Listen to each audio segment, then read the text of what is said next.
네, 안녕하세요. 오늘은 33회 이제 감정평가사 시험에 합격하게 된 우리 김규석 평가사님과 함께 이제 합격 수기 촬영 영상을 이렇게 진행하게 됐는데요. 우선 다들 처음 보시게 될 것 같아요. 그래서 먼저 간단하게 자기소개 좀만 부탁드리겠습니다. 네, 저는 이제 공부는 2년 해서 33기로 이번에 어떻게 합격을 하게 된 33기 평가사 김규석이라고 합니다. 네, 반갑습니다. 저도 이제 합격하고 나서 참 그 합격자 발표하기 전이랑 그 전후랑 이렇게 좀 되게 생활이 많이 달라지게 됐는데, 네. 그 수험생이 그래도 몇 달 전까지 수험생이었다가 이제 좀 많이 바뀌게 되실 것 같아요. 일상 같은 게. 그래서 합격하고 나서 시간이 조금 지났는데 요즘 어떤 일을 하고 계신지 취업 이런 거는 하신 건가요? 네, 취업은 이제 확정이 됐고, 이제 지사 말해도 되나요? 회사를 말해도 아니 이제 제일 경인지사 네, 합격을 해서 이제 12월 10일부터 출근을 하고, 네, 이제 저는 대학교 이제 마지막 학기라서 마지막 학기 재학하고 있습니다. 그럼 아직은 재학 중이시고? 네, 아직 학생 신분입니다. 그럼 이번에 이론 연수나 이런 것도 다 받으시는 건가요? 일단은 네, 이론 연수 받고 정상적으로 하되 네, 그렇습니다. 이번에 안 그래도 취업 좀 힘들었다고 하는데 취업 먼저 해줘서 축하드리고. 네, 감사합니다. 네, 저희가 이제 아무래도 제일 중요한 거는 이제 시험과 관련된 내용이기 때문에 저희가 각 과목별 학습 방법이 어떻게 되는지 이걸 가지고 조금 얘기를 나눠보려고 해요. 그래서 아무래도 2차 시험을 결국은 통과해야 자격증이 나오는 거기 때문에 제일 중요하지만 그 전에 1차를 또 합격해야 2차를 볼 수 있기 때문에 1차에 대한 얘기를 안 하고 넘어갈 수가 없을 것 같습니다. 그래서 먼저 간단하게 1차 얘기를 조금 해보려고 하는데 1차는 좀 과목이 되게 많잖아요. 그리고 그렇죠. 그러다 보니까는 잘 맞는 과목도 있고 자기랑 잘 맞지 않는 과목도 있는데 어쨌든 시험이다 보니까 좀 전략이 중요할 것 같습니다. 그래서 가장 어려웠던 과목이라고 생각한 건 어떤 것이었고, 그다음에 그 중에서 요건 좀 해볼 만한데 전략 과목으로 삼으셨던 건 어떤 건지 이유도 혹시 있으셨는지 말씀해 주시면 될 것 같습니다. 저는 일단 가장 어려웠던 과목은 그 경제가 제일 어려웠어요. 회계도 물론 그랬는데 저는 회계는 그래도 어떻게 보면 답이 좀 딱딱 떨어지는 그리고 좀 선택과 집중이 가능한 좀 어느 정도 예측 가능한 범위 내에서 시험이 나오기 때문에 저희가 이제 회계 시험이 아니니까 회계사가 아니니까 네, 그거는 이제 그래도 어쨌든 한 50점 정도 맞으면 괜찮다고 생각했는데 경제는 계산도 계산인데 또 말 문제로 꼬아서 내면 사실 또 경제학을 배운 적도 없고 너무 어려운 거예요.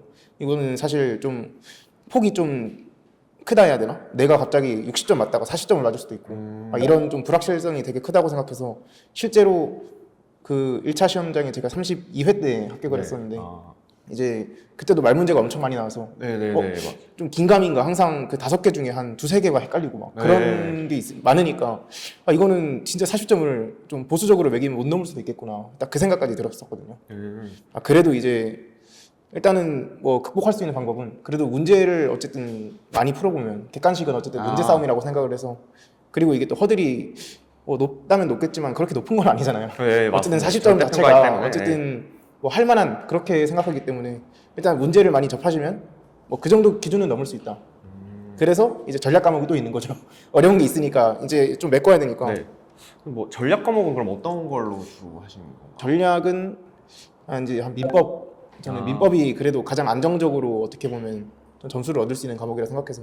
민법, 감관법, 부동산학 원론 이런 것들은 사실 암기 영역이 좀 크다 보니까 지금부터 시작하셔서 암기만 정말 탄탄하게 해주시면은 크게 도움이 되실 것 같습니다. 아무래도 경제회계에서는 시간 관계상 좀 고득점을 받기도 어렵고, 이런 거 1차는 어쨌든 상대평가가 아니라 절대평가다 보니까 이런 전략이 좀 굉장히 중요할 것 같습니다. 네, 또 어쨌든 저희가 1차 얘기를 하고 있긴 하지만 최종적으로는 2차를 항상 통과해야 된다는 게 가장 중요하고, 2차는 상대평가인 반면 1차는 절대평가니까 이것도 시험 준비를 하실 때 좀 고려를 해야 될 것 같아요. 그래서 혹시 공부를 하실 때 1차만 하셨는지 아니면 병행도 하셨는지, 아니면 또 만약에 병행을 하셨다면 1차고 2차 그 비중은 어떻게 되셨는지 조금 여쭤봐도 될까요? 이게 보니까 사람마다 항상 다르더라고요. 진입할 때 1차에 만약에 자기가 1년이 남았으면 병행을 하는 사람이 있고 이거는 이제 각자 기간 따라 판단을 하시면 되는데, 저는 2020년 6월부터 진입을 했으니까 그때 시험이 2021년 4월이었거든요. 그래서 한 10개월 정도 있었기 때문에 그때 저는 전업이었기 때문에 실무 병행하고 이제 1차 이렇게 했습니다. 이제 비중은 실무를 보통 아침에 일어나서 이제 실무를 쭉 하고 한 점심 먹기 전까지 쭉 하고, 그다음 이제 그 이후엔 이제 1차 과목들 회계, 경제 순으로 좀 어려운 거부터, 왜냐면 어려운 거에 집중력을 좀 쏟고 좀 머리가 이제 좀 과부하 올 때 좀 민법, 관관법 이런 걸 좀 눈으로 익히는 게 저는 좀 가장 효율적이라고 생각을 했거든요.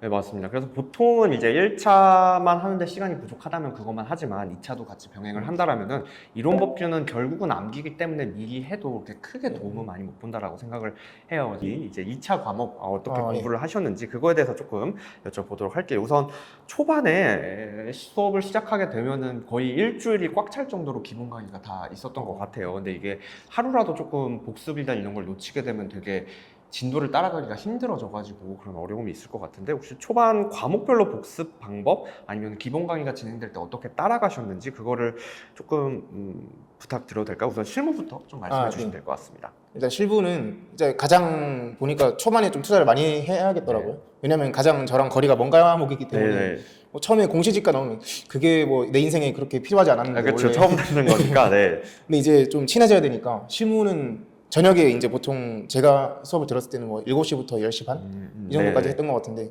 그럼 이제 그 다음날 아침에 바로 복습을 이제 한 3-4시간 정도 바로 투자를 하고 그다음 이론 법규는 저는 이제 또 실무를 병행을 또 약간 2차를 쭉 한 게 아니라 1차를 하시면서 있기 때문에 실무는 그렇게 했고 또 이론 법규 들을 때는 그래서 좀 널널했죠.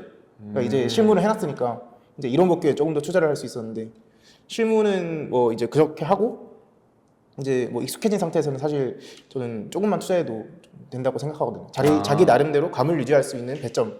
미리 뭐 조금 1차를 준비할 때 실무도 또 해두셔서 그게 도움이 됐던 것 같아요. 네. 그리고 뭐 문제풀이 같은 것도 그러면 기본 강의 들으면서 계속 하셨던 건가요? 네, 이제 기본 강의 한 바퀴 돌잖아요. 보통. 한 바퀴 맞아요. 돌고 뭐 1000점 돌고 뭐 정화 문제 돌고 이러는데 뭐 기본 강의 할 때는 사실 그것만 해도 벅차죠. 그 내용이 막 보상 들어가면 이제 정신이 뭐 시행 규칙 뭐 이러면서 이게 막 이런 게 많은데 그렇게 하고 이제 1000점 때는 그래도 좀 문제 푸는 게 어느 정도 내가 친해졌고 좀 풀다 보면 재미 아닌 재미가 있거든요. 이게 하다 보면 맞죠. 지나고 나니까 재미는 아닌 것 같은데 이제 좀 1000점 한번 돌리고 뭐 한 2-3번 돌리죠 보통. 그러고 이제 종합 문제도 또 돌리고 이제 그렇게 좀 하다 보면 어느 정도 내가 이제 평가 개요 쓰고 그냥 이제 문제만 봐도 평가 개요 쓰고 뭐 쓰고 관칙 제14조 공시지각 기준법 뭐 이렇게 막 좀 고정 멘트를 쓸 줄 알게 되면 이제 스터디를 보통 그럴 때 들어가잖아요. 근데 스터디 내용을 사실 처음 보면 어렵거든요.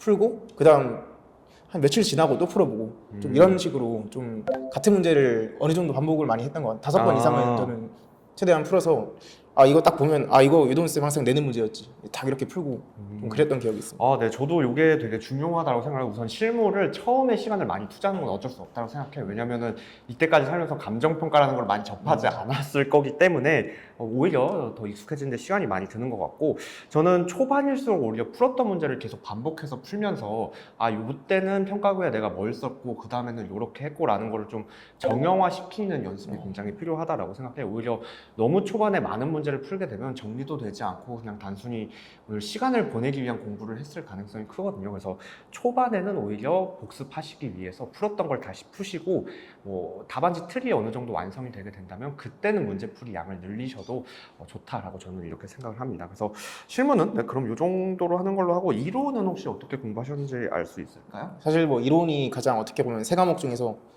좀 대부분의 수험생들이 약간 등한시하는 경향이 있는 조금 생각합니다. 이제 그냥 표면적으로 봤을 땐 그런데 사실 뭐 이번에도 그렇듯이 이론이 사실 킬러거든요. 그래서 뭐 또 책 보면 사실 또 책이 3가지 중에 제일 얇고 그래도 이제 저는 하루에 꼭 2시간 정도 전 지호쌤 강의를 들었었는데 지호쌤 항상 그래도 2시간 정도는 투자하라 이런 식으로 말씀하시더라고요. 맞습니다. 꼭 버리지 말고 항상 그러시길래 2시간 정도 처음에 공부할 때는 당연히 기본서 이제 그리고 시장가치 의의 이런 거는 딱 들어도 그냥 강의를 들으면 이거는 중요하구나 암기를 해야겠구나 토시 하나 틀리지 말라고 하니까 그냥 이제 그런 거를 저는 최대한 좀 써보려고 공정가치랑 시장가치 이런 좀 의의 같은 거는 보고 한번 가리고 좀 써보고 기억 안 나면 다시 한번 보고 좀 이런 기본서를 이제 한 바퀴 돌렸을 때는 쭉 이제 보면서 이거랑 또 연관이 어떻게 있을까 단어별로 연관이 이런 거 경기 변동은 또 여기도 또 붙일 수 있고 이런 식인데 좀 그렇게 공부를 많이 했던 것 같습니다. 네, 맞아요. 그래서 개념 같은 경우에는 뭐 물론 법상 없는 개념들도 있지만 기본적으로 감칙이나 실무 기준에 있는 거는 좀 정확하게 암기를 해주셔야 되고 대부분의 수험생들이 등한시하고 있는 과목이라고도 생각을 해요. 왜냐하면 실무는 일단 중요하다고 하니까 그리고 표면상으로도 빠름률이 워낙 높았고 법규는 일단 너무 어려워 보니까 지금 안 하면 안 될 것 같다는 생각이 드는데 이론은 너무 뻔한 소리를 해서 오히려 공부를 공부를 안 하게 되는 것 같은데 그게 나중에 답안지 쓸 때 정말 오히려 그게 독이 돼서 돌아오게 되는 것 같더라고요. 그래서 처음에도 기본적으로는 암기를 조금 병행해 주셨으면 좋겠고 요것도 어쨌든 실무, 이론, 법규 다 똑같은 100점짜리 과목이기 때문에 하루에 2-3시간 정도는 꼭 투자를 해주시는 게 필요하다라고 생각을 합니다. 그리고 단원별로 있는 내용들이 다 떨어져 있는 내용들이 아니라 결국은 하나로 이렇게 엮여 있는 내용이기 때문에 좀 이렇게 같이 체계적으로 복습해 주시는 것도 꼭 필요할 것 같습니다. 법규 혹시 공부하실 때 어떻게 하셨는지 이것도 마지막으로 말씀해 주실 수 있으실까요? 법규도 어떻게 보면 실무랑 비슷하게 친하지 않죠. 저랑 네. 딱 봤을 때 약간 외국어를 처음 보는 기분? 차라리 외국어가 쉬운 것 같아요. 네. 이제 행정법 들으면 차라리 네. 외국어가 쉬운 것 같고, 근데 대신 행정법 사실 저도 처음 들을 때는 한 달 들었나? 그런데 이제 사실 무슨 소리인지 잘 모르겠어요. 근데 일단 완주를 해야겠다. 이게 끝까지 보고 이제 되돌아봐야지 좀 될 것 같아서 행정법 이제 저희 3법 이렇게 쭉 봤는데 그렇게 보면 그래도 어느 정도 틀이 좀 잡히긴 하거든요. 네. 그리고 기출 문제 같은 거를 사서 보면 아 문제를 이런 문제는 뭐 이렇게 푸는구나 좀 틀이 맞춰지니까 이제 그걸 보면서 좀 아 이 내용은 이렇게 뭐 재결 신청 이런 거 물었으면은 아 이제 이렇게 쓰고 뭐 의 쓰고 뭐 이렇게 좀 나름대로 루틴이 있으니까 좀 그런 거를 좀 나 나름대로 문제를 보고 좀 목차도 한번 잡아보고 시간 많으면 솔직히 저는 직접 다 써보는 걸 좀 추천드리긴 하는데 일단 처음에 너무 어렵다고 해서 아 이러지 말고 그냥 무조건 한 몇 달 걸리더라도 일단 기본 강의까지는 쭉 완주를 하는 게 제일 좋다고 생각합니다. 네, 맞습니다. 친해지면 아주 좋은 과목이거든요. 이제 기본 강의 말고 저희가 기본 강의를 좀 하다 보면 주말에 스터디, GS 스터디라는 거를 하게 되는데 뭐 형식 자체는 매주 와서 모의고사를 보게 되는 형식이다. 그리고 그거에 대한 해설 강의를 듣는 형식이다라고 생각을 해주시면 될 것 같은데 요 GS 스터디를 대할 때는 혹시 어떤 마음가짐으로 대하셨는지 그것도 말씀해 주실 수 있으실까요? 네. 저는 사실 그 스터디가 어떻게 보면 합격의 핵심이라고 좀 생각을 하거든요. 이 월요일에서부터 금요일 공부하다가 토요일에 이제 시험을 치고 일요일에는 쉬는 사람이다. 네. 이렇게 이제 생각해서 그럼 매주 이제 최대한 똑같이 시험장에 들어가면 이렇게 하겠지. 문제를 딱 받으면 시험장이라고 최대한 생각하려고 했고, 그다음 이제 또 연기 때 보면 이제 이론이랑 법규가 아무래도 실무에 치이다 보면 사실 문제 받았을 때 못 쓰는 경우가 많거든요. 네, 맞습니다. 근데 이거 어쨌든 예상 문제가 있으니까 최대한 그거 외워가서든 뭐든 안 보고 쓰는 거를 저는 제일 추천드려요. 왜냐면 시험장 가서 내가 보고 쓸 게 아니기 때문에 네. 자꾸 보고 쓰는 버릇하면 모르면 이제 자기 나름대로 좀 머리를 돌려서 생각을 해야 되는데 항상 보고 있으니까 이 어떻게 보면 이제 내가 말랑말랑해지지 않는 거죠. 그렇죠. 딱딱해지니까. 이제 네. 자꾸 이제 어떻게든 뭐 발라서 해야 되는데 이제 그런 능력이 어떻게 보면 시험장에서는 되게 중요하다고 생각하거든요. 이제 그렇기 때문에 최대한 이제 시험이랑 비슷하게 생각하고 이제 뭐 3기 때는 특히나 이제 좀 점심도 뭐 안 먹는 사람도 많더라고요. 네. 근데 이제 저는 좀 똑같은 이제 도시락 같은 걸 시켜가지고 이제 따로 이제 데워서 먹고 네, 좀 그런 식으로 좀 시험장에 난 가서 이거 먹을 거다 네. 생각하고 이제 그렇게 좀 시험에 최적화되게. 네, 맞습니다. 저도 요거는 되게 중요한 것 같아요. 이게 스터디가 어쨌든 목적이 저희가 모든 공부하는 게 시험장에서 내가 과연 이걸 할 수 있냐 없냐 그거를 항상 중점으로 둬야 되기 때문에 스터디도 실제 시험처럼 하는 게 굉장히 중요하다고 생각해요. 그리고 아까 뭐 도시락 싸오셨다고 하는데 저도 사실 공부할 때 이제 아침마다 부모님한테 죄송하지만 도시락 싸달라고 해서 여기서 김밥 먹으면서 막 서브노트 외우고 이러면서 시험을 봤던 기억이 있는데 이게 단순히 그냥 점수를 받기 위한 게 아니라 항상 시험을 실제 시험처럼 하기 위해서 한다라는 점을 좀 기억해 주셨으면 좋겠고, 그다음에 뭐 어떤 문제가 나오면은 뭐 당연히 암기해 오면 좋긴 하겠지만 만약에 암기를 못해서 오픈북을 하더라도 최소한 문제 분석만큼은 본인이 스스로 해 보셨으면 좋겠어요. 암기하는 건 정말 나중에 가서도 할 수 있지만 문제 분석 능력은 지금 키우시지 않으면 나중에 좀 어려우실 거기 때문에 어쨌든 요약하자면 실제 시험처럼 해야 된다. 그다음 두 번째로는 최대한 요거에 맞춰서 암기를 하든가 문제 분석을 하든가 진도를 맞추셨으면 좋겠다라는 거. 마지막으로 이제 아직도 공부하고 계시는 분들도 많고 뭐 조언을 드릴 수 있을 만한 부분이 있을 것 같아요. 그래서 마지막으로 합격생으로서 수험생분들께 하고 싶은 말 아니면은 요거는 절대 하지 마라 뭐 이런 경고 아닌 경고 뭐 혹시 이런 거 마지막으로 있으실까요? 저는 뭐 어쨌든 이 시험을 뭐 시험 날짜가 있잖아요. 그때 되면 끝나는 거니까 그냥 그때까지 버틴다는 생각으로 좀 하셨으면 좋을 것 같습니다. 네, 맞습니다. 뭐 이게 길어요. 이게 2년이 사실 뭐 길잖아요. 특히 뭐 남자분들은 뭐 군대 갔다 오셨을 때도 아니고 굉장히 깁니다. 굉장히 긴데 이제 처음에는 굉장히 열정이 넘치다 보니까 오늘 이걸 다 끝내버려야겠다라는 생각을 하실 수가 있는데 깁니다. 그리고 기본서를 한 번만 보고 끝내는 것도 아니기 때문에 오늘 모든 걸 다 해버리겠다는 생각보다 매일매일 꾸준히 좀 적립식으로 공부한다라고 생각을 해주시면 좀 버티기에 그나마 수월하시지 않을까 싶습니다. 네, 어쨌든 좋은 말씀 들려주셔서 감사하고요. 아유. 고생하셨습니다. 네, 감사합니다. 인사 한번 할까요? 아, 네. 네, 감사합니다. 감사합니다.